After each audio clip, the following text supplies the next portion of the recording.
Welcome back to Xbox Corner. My name's Luke, and both myself and Alex were away last week, but I'm back once again to bring you another roundup of Game Pass titles coming this week. Now, we haven't had a second batch of games announced yet, so this week's going to be a bit of a shorter one with only 3 new games to announce, one of which is a PC only title, but I'm sure we're going to be getting round to another decent drop before the month is out. So hit that like button, subscribe for weekly deals, reviews, Game Pass roundups and graphical comparisons, and let's get into it.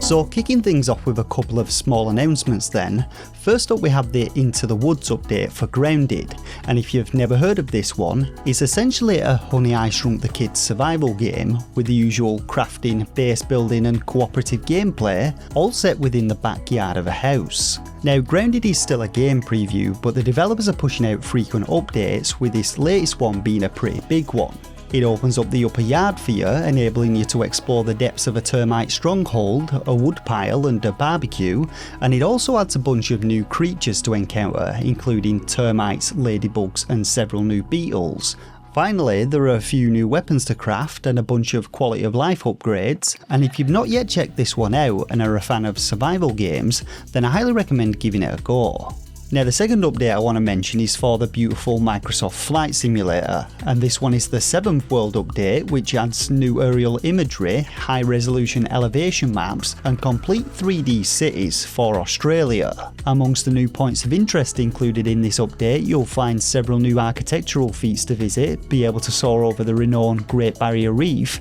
and take a tour of some handcrafted airports if that's your thing. There are also new discovery paths, fresh landing challenges and bush trips, so if you've got the hard drive space to spare for this one and have always wanted to take a tour down under, then here's a prime opportunity to do so.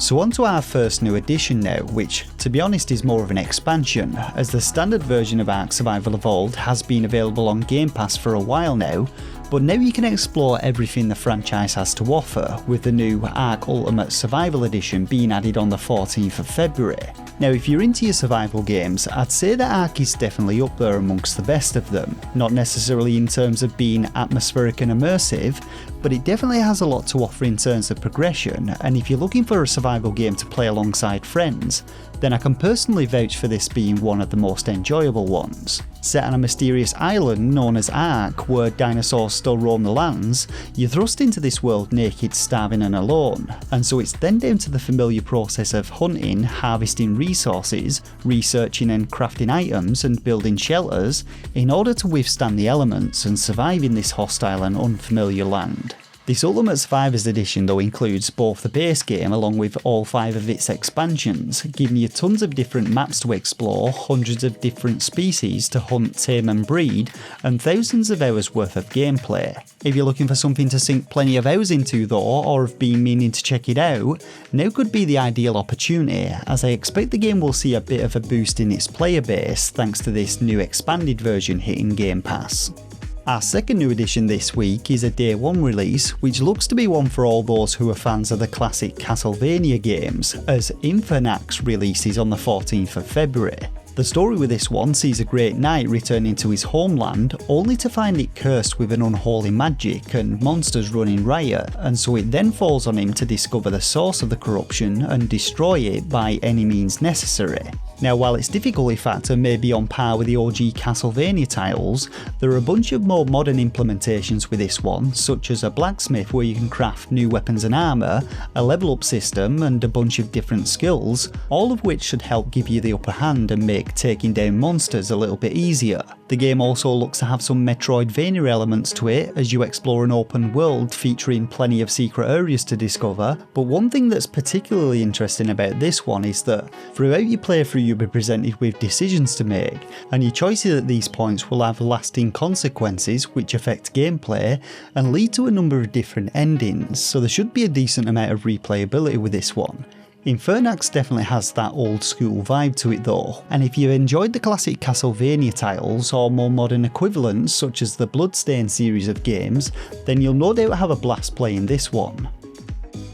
Our third and final new title this week for PC Game Pass is no doubt a huge one for fans of Warhammer and the Total War series alike, as Total War Warhammer 3 hits Game Pass day 1 on the 17th of February. Now I'm going to be totally honest with you on this one, I played the original Rome Total War back in the day and was completely useless at it, as despite me having a massive army and attempting to overwhelm my opponent with sheer numbers, I constantly got my arse handed to me and gave up after about a couple of days worth of playing. For fans of the series though, Total War Warhammer 3 puts you in control of one of 7 iconic factions and races, none of which I've ever actually heard of, but all of them look as equally impressive, with the armies of chaos comprised primarily of demons, going up against the human factions of Cathay and Kislev. Now the game's campaign mode is estimated to be about twice as big as the previous game, and features 2 new battle types, the first being survival battles, which are similar to other set-piece battles, where players have to complete multiple challenges and are often required to defend against waves of enemies,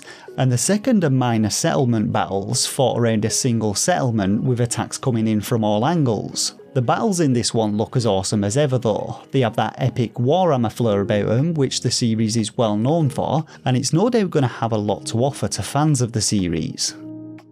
And so that just about does it for this week's roundup of Game Pass titles. Admittedly there were very few of them, but are you a fan of classic platformers or Warhammer, and will you be checking out the games that we've covered? Let us know down in the comments section below. Now we'll no doubt have another batch of games announced before the month is out, and you can expect coverage of those right here on the channel. But until then, be sure to subscribe for all the best deals and reviews, as well as Game Pass content and graphical comparisons, and I'll see you all in the next video. Thanks everyone, take care.